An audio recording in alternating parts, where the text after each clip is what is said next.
Otunbayeva. Good morning. Security Council considered today our report on the situation in Afghanistan, and today is the International Women's Day. Unfortunately, there is no so much good news for women in Afghanistan. I can speak probably more about the tragic such facts and events in Afghanistan, especially towards to women. Women and girls, as it is known, denied to their right of education, to their work at offices, and now with regard of the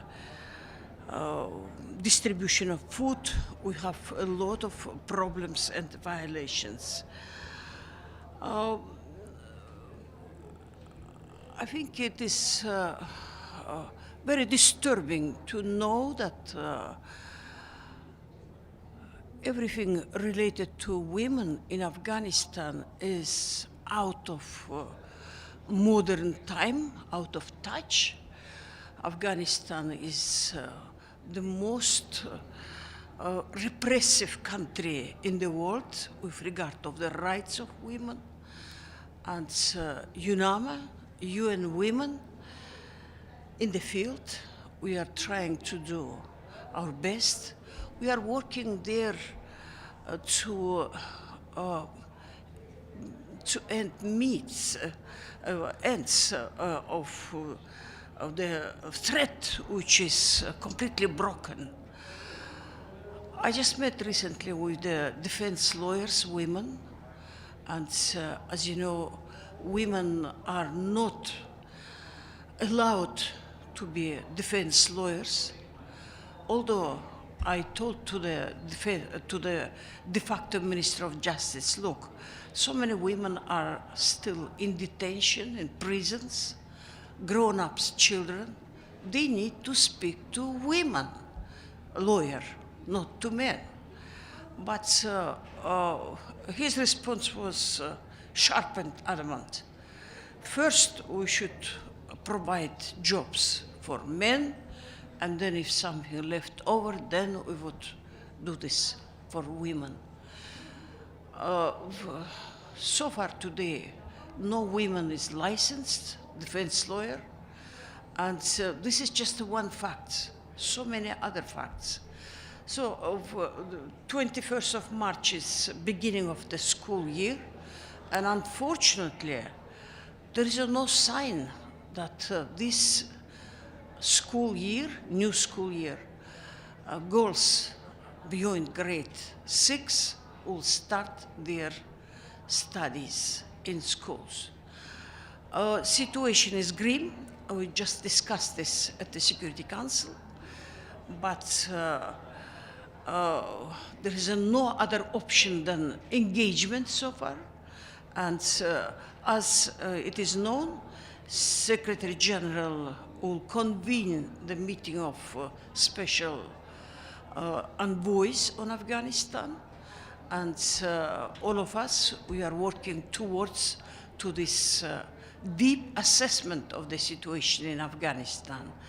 And I hope that political impasse which we are in, we can overcome, or try to find ways how to go forward, and all other issues, and the most acute and sharp, the situation of women, will be just mitigated.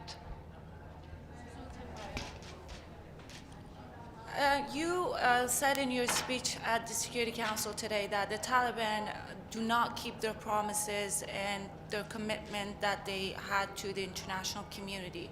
What do you think is the next step that the international community and the UN can take to fight for the Afghan women? Also, the second question, Mrs. Akbar today was sitting right next to you and asked for the UNAMA's more commitment to their goals and for you to be more outspoken about women's rights. What is your response to her request? Thank you. We work in the place there, and we do respond to any such demand and outcry. I go to the journalists and protect their rights. I meet with the NGOs.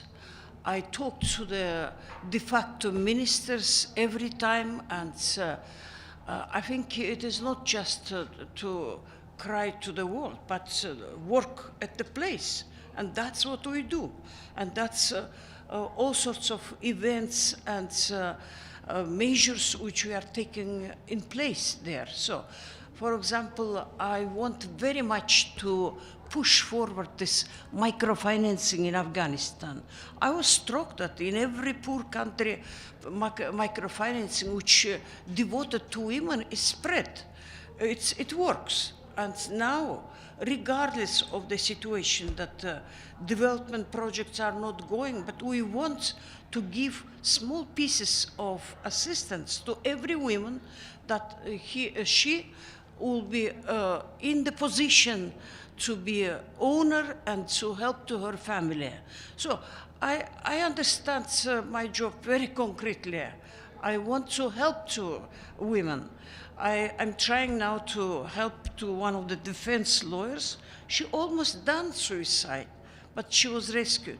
Now I want to put her to the English lesson studies in order that to give her job around us. And certainly we support NGOs, women NGOs, and we have very concrete connections with them. With regard to the first question, what we do, it is very difficult and stubborn interlocutor, Taliban, as you can imagine. And do you know Taliban? Yeah? So, and we do communicate with them very often and trying to impact and convince them. And so many things, we fail very often also because they do their business own way. They don't want to rescind any their edicts. That was 20 years ago the same, now the same. So I think on our way we have so many projects, deeds, and we correct our strategy and trying. We can't, for example, just stop aid to the people, right? This is absolutely detrimental. So this is our leverage so far, humanitarian aid. But aid is in great need everywhere, in nutrition centers for babies, in treatment centers for drug addicts. Everywhere, wherever I go, this hunger is the acute problem in Afghanistan. Margaret Bashir, Voice of America. Thank you. Welcome back. Have you seen any signs of anything that you could consider a confidence-building measure from the leadership of the Taliban, from the decision-making leaders in the Taliban? You're saying there's some divisions, but from the ones who are really making the decisions, have they done anything whatsoever to give you any reason to think that they can be a party that the international community can work with? So these spots where we can build confidence building, they are very important, and we are trying to find. Today, they have real serious consequences of this climate change. This is one of the rare countries in the world where climate change plays its role. And of course, they ask us, from us assistance. So if we mobilize assistance, this is the confidence building spot. We do, for example, now projects on the non-proliferation of weapons, small arms, and this is very much confidence building. They need such projects because so much weapons are around in the hands of the people. So I would tell you tens, dozens of those measures which we are interested very much in, and we are working in this. And look, the literacy of Afghanistan is 47%. They are talking about the modern education. So then certainly every hour steps, every hour donation and work is very valuable. Can I ask you what happens to those? Can I ask you what happens to those small arms that they're confiscating? Does the Taliban authorities keep them, or are they decommissioned? So this is still not transparent. We just started to work on this, and we are getting data from them, how they keep, where they keep these weapons confiscated, and how much they have of this, and that's really very much in great demand in the region overall, this knowledge and this data. So we can probably report further. Special Representative James Bays from Al Jazeera. A very depressing picture in the Council today. Pretty clear that now, with a month on, the Deputy Secretary General's visit was a complete failure. Can you tell us how now you potentially exploit the divisions in the Taliban? How do you potentially use those divisions to get what you want? And have you got any way directly of contacting Supreme Leader Akhundzada? Is there any contact between the UN and him? If I understood rightly your question, you said that the visit of Deputy Secretary Generals was failure. I don't think so. I do believe that that was very helpful to our mission, overall to the work of NGOs on the ground. It was impactful. She's powerful, as you know, right? She came and convinced every our interlocutor on the issues that what are consequences of all sorts of bans, and we started to restore and almost restored the volume of assistance via exemptions, all sorts of exemptions. And of course, it is so inconvenient for us to work like this, but still we achieve our goal, giving them life-saving assistance to people around. With regard to this issue of, divisions, look, yes. And is there a way to get directly to the Supreme Leader? No, Supreme Leader, we traveled to Kandahar. I first traveled to Kandahar, and unfortunately, of course, none of us we met with Emir. So they usually give us for the meeting deputy governor. And every time they explain that he's the most sort of prepared to meet with international interlocutors. Or in the last minute, he was called to Emir. I mean, this is unacceptable, but this is the reality.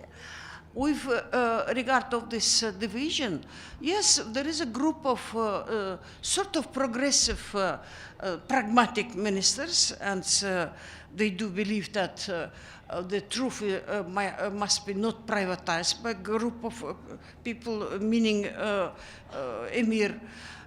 But we should also not overestimate this division, because look, this Taliban, they really, they govern the country, they have financial resources, and at the end of the day, if they would go against Emir, what they will win?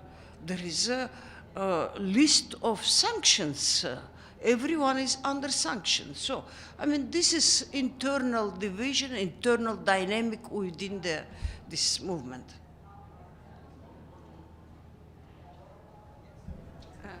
Hi, Rosa. I'm Dulcie from Past Blue. I'm wondering, are you meeting regularly with women's groups in Afghanistan?